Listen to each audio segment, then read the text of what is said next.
Thank you, Rick. I got it. Hello, everybody.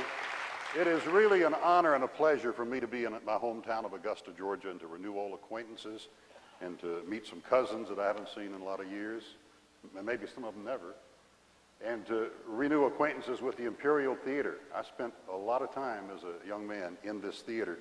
I probably at some point have been in every seat in here, and one of the most memorable times was when I don't remember the exact year, but I was about 11 years old. And I heard Eddie Arnold was going to be performing on this stage, and he was my favorite singer. I got my tickets, and on the day of the concert, I literally was the first one here. I stood by the door until they opened the door and ran down here and sat right there. In that seat on the aisle, front row, and Eddie Arnold performed right about here with this little 3 or 4 piece band and did Cattle Call and did, Anytime and all those Eddie Arnold favorites.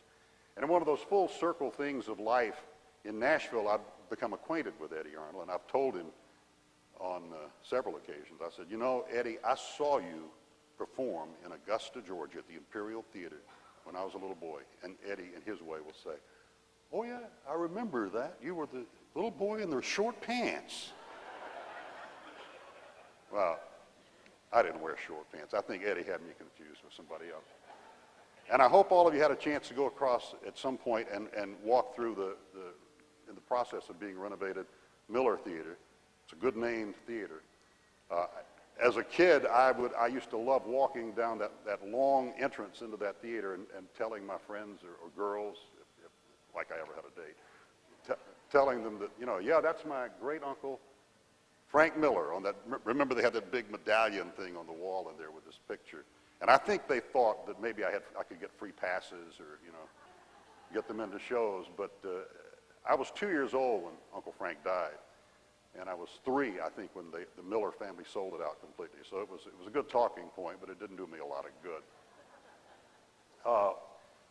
When it comes to Jim Davis, I want to say something about Jim. When they were ready to pick the person to emcee the original, the world premiere of Three Faces of Eve back in 1957, I think for the committee that made the choices, it was an easy choice to pick Jim Davis. He was already an icon in this city. He had worked at WRDW Radio and at Channel 12. And I first met Jim in 1960. I was a student at Augusta College, now Augusta State University. And I had been hired part-time at Channel 6 as a film editor and a film shipper and a cleaner. I cleaned up whatever needed to be done. And it was about the same time Jim came there. We hired him over from Channel 12. It was a big, important thing, bringing Jim Davis over to Channel 6. It was a lot of excitement. He came in, he was at the top of the totem pole, and I don't think I was on the totem pole, but Jim treated everybody there with great respect and dignity and made us all feel we were very important. And as for delivering the news, he's the best. Jim used to write and I watched him. He wrote every word. He delivered them with clarity and authority, and he believed in truth. He was really and truly the best there is. I thought that almost 50 years ago, and I still think that today.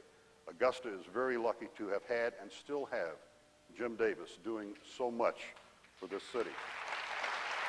I want to welcome Jim Davis. Thank you, Jim, have a seat. All right.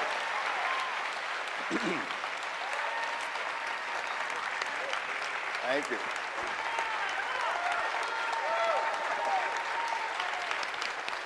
Thank you.